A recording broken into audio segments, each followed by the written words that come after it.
자, 안녕하세요. 운동생리학 스포츠 지도사 강의를 맡게 된 신박사입니다.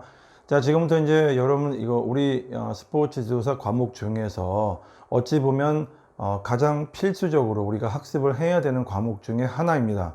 조금 용어들이 어렵게 느껴지지만 사실 어느 정도만 학습을 하면, 특히 이제 한 두 개년도의 기출 문제만 우리가 명확하게 분석을 하고 나면 어떤 문제든지 해결하는데 어려움이 없다라고 말씀드릴 수가 있겠습니다. 지금부터 이제 저와 함께 2015년도부터 이제 기출 문제를 하나씩 살펴보는데, 꼼꼼하게 살펴보고 나면 그 이후에 문제가 그렇게 어렵게 느껴지지 않습니다. 지금부터 하나하나씩 살펴보도록 하겠습니다. 다음 문제로 가겠습니다. 자, 4번 문제 같은 경우는 이제 인체 운동에 따른 신체 적응에 대한 설명이죠. 우리가 운동을 하면은 신체가 적응을 합니다. 자, 거기에 대한 설명이 쭉 나온 겁니다. 특히 이제 여기서는 이제 단련자하고 비단련자, 즉 운동을 통해서 운동이 숙련된 사람이 있고 그렇지 않은 사람이 있을 때 이 둘 간의 신체의 적응이 어떨까라는 걸 설명한 거죠. 가본 보죠. 단련자하고 비단련자가 있는데 최대 심박출량이 되어 있죠. 심장이 쿡 해서 이제 나오는 혈액의 양을 심박출량이라고 합니다. 최대라는 건 이제 꽝 했을 때 최대로 많이 나올 수 있는 양을 말하겠죠. 자, 단련자하고 비단련자는 누가 더 많이 나올까라는 거죠. 운동을 하게 되면. 심장이 박출이 좋다는 것은 심장을 통해서 온몸으로 혈액이 돌아다닌다는 건 그만큼 활동할 수 있는 에너지를 보충해 줄 수 있다는 거죠. 누가 더 될까요? 그래서 단련자가 비단련자보다는 심박출량이 높게 나타난다. 자, 이거는 맞는 설명이 되겠습니다. 두 번째 보시면은 단련자하고 비단련자가 나오고 똑같은 조건의 운동에서 자, 심박수. 자, 심장이 박동하는 거죠. 예를 들어서 1분 동안에 가만히 우리가 심박수를 재보면 몇 번 정도 뛰는 걸 알 수 있죠. 자, 그런데 단련자하고 비단련자가 있으면 우리가 상식적으로 생각해도 운동을 막 합니다. 단련자하고 비단련자가 이제 같이 운동을 하면은 어때요? 비단련자 같은 경우는 숨을 많이 쉬게 되죠. 아무래도 힘들어 하게 돼요. 적응이 안 됐기 때문에. 쉽게 얘기해서 심박수가 얘가 더 많이 나올 것 같아요. 그런데 지금 여기 설명은 단련자가 더 높게 나타난다라고 했기 때문에 틀린 설명이 되겠죠. 자, 다음 보면은 안정시의 심박수 같은 경우도 이것도 마찬가지겠죠. 자, 운동에서의 심박수는 단련자가 아무래도 좀 덜 뛰겠죠. 우리가 어떤 운동을 할 경우에는 예를 들어 배드민턴 같은 경우에 이제 좀 숙련된, 즉 단련자하고 비단련자가 운동을 같이 하게 되면 비단련자는 굉장히 지치고 힘들어하죠. 그리고 심장이 계속 많이 뛰잖아요. 이것도 마찬가지죠. 안정시에도 심박수가 높게 나타나진 않아요.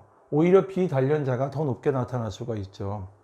그러니까 심박수라는 거는 심장이 박동하는 숫자죠. 1분 정도를 우리가 세보면, 이렇게 손목 위에서 잴 수도 있고, 뭐 귀 뒷부분에다가도 잴 수도 있겠죠.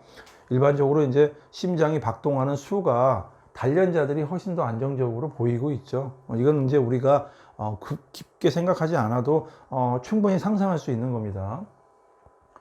자, 단련자는 비단련자보다 최대 심박수가 낮게 나타난다. 자, 요거랑 지금 전부 다 심박수에 관련된 얘기죠. 똑같은 심박수인데 이제 최대로 이제 심박수가 얼마큼 뛰는가 이런 건데, 단련자는 비단련자보다 최대 심박수라는 건 그냥 안정시라든가 운동 시에는 단련자들이 낮게 나타날 것 같은데 최대 심박수는 거의 비슷해요. 단련자나 비단련자나 크게 어떤 차이가 없거나 이제 좀 감소되는 경향은 보이고 있겠지만은 크게 차이는 나타나지 않고 있는데, 여기서는 이제 낮게 나타난다라고 아예 단정을 딱 줘버렸기 때문에 이제 설명이 그렇게 꼭 들어맞지는 않는다. 좀 거리감이 좀 있다라고 할 수 있어요. 그래서 4번 같은 경우는 가장 적절한, 즉 올바르게 설명된 거는 가번이 답이 되겠습니다. 다음 문제로 가겠습니다. 자, 5번 같은 경우는 이제 우리가 근육에 대해서 나옵니다. 인체의 근육의 조직에 대해서 나오죠. 여러 가지 조직으로 결합이 되어 있다. 우리 이제 근육을 이제 그림이라든가 책을 통해서 많이 봤으면 알겠지만요.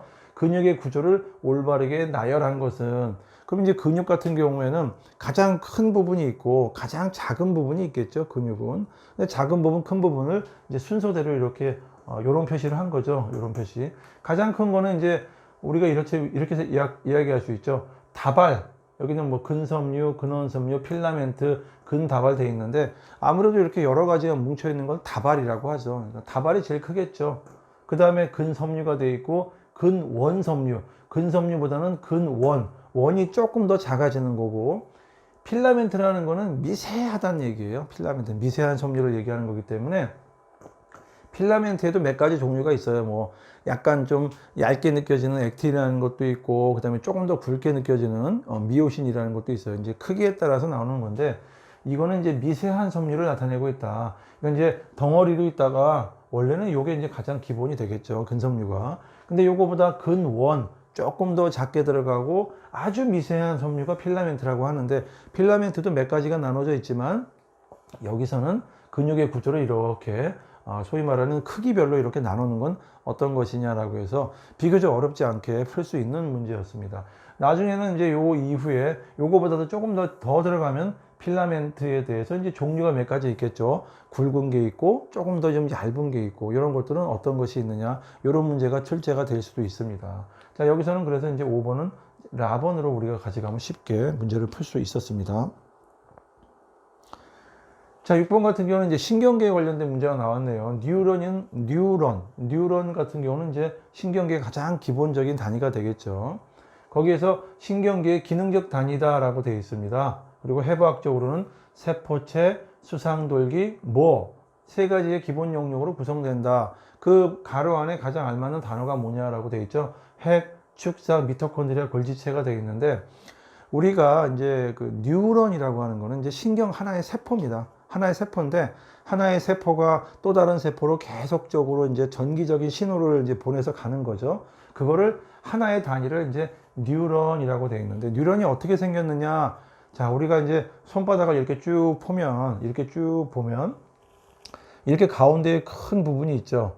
이 부분을 이제 소위 말해서 세포체라고 하는 거예요. 가장 중요한 세포, 하나의 세포가 있는데 세포의 이제 중심이 되는 부분이라고 생각을 하시면 되는 거예요. 그래서 요 안에는 이제 미토콘드리아도 있고 가운데 핵도 있고 뭐가 있을 거예요. 이렇게 손가락처럼 이렇게 퍼진 부분이 있죠. 물론 이제 손가락에도 조금 더 또 가지가 또 있을 수가 있어요. 요 부분이 이제 수상돌기라고 해요. 수상돌기. 이렇게 이게 나와 있는 부분은 돌기라고 얘기를 하고 수상 받아들이는 부분이에요. 여기도 이제 물론 가지들이 있겠지만 이 신경들이 전기적인 신호가 와서 받아들이죠. 이게 이제 소위 말하는 세포체를 통해서 여기를 통해서 이렇게 쭉 갔겠죠. 가면 여기도 이제 물론 이렇게 퍼져 나가는 부분들이 있을 거예요. 그러니까 이렇게 퍼져 나가는 요 부분이 어떤 부분이냐 이제 그런 문제가 되겠어요. 요거를 여기서는 이제 축삭이라고 합니다. 축삭. 그래서 뉴런의 이제 기본적으로 세 가지 부분으로 나누면 이렇게 겉에 이렇게 돌기 나와 있는 부분은 이제 수상돌기라고 하고 이 부분을 세포체라고 하고 길게 뻗은 이 부분을 축삭이라고 합니다. 물론 이제 축삭도 끝부분에 가면 이렇게 또 가지처럼 또 나와 있거든요. 나와 있는데 또 여기에도 전기적인 신호가 그냥 쭉 가는 게 아니라 이렇게 막 건너뛰면서 가요. 건너뛰면서 갈 때 이 건너뛰면서 가는 부분들 여기에는 또 이게 또 다른 어떤 물질 같은 것들이 이렇게 보이거든요. 이런 것들에 대해서는 이제 추후에 문제가 나오면 살펴보지만 지금은 크게 기본적으로 이렇게 세포체, 수상돌기, 축삭 이렇게 세 가지 기본 용역으로 구성되어 있다. 이 정도만 꼭 한번 잊지 마시고 알아두셔야 됩니다. 이렇게 그냥 손가락을 피신다라고 생각을 하고 요 나온 부분을 수상돌기, 요 부분 안에 핵도 있고 미토콘드리아도 있는 거예요. 그 다음에 쭉 뻗은 부분을 축삭이다라고 얘기를 합니다. 그리고 이 신경세포는 또 다른 신경세포와 계속적으로 연결돼서 전기적인 신호를 통해서 정보를 전달한다. 굉장히 빠릅니다. 이것만 꼭 명심하시고 잊지 말랍니다. 그래서 6번의 답 같은 경우는 축삭이 되겠습니다.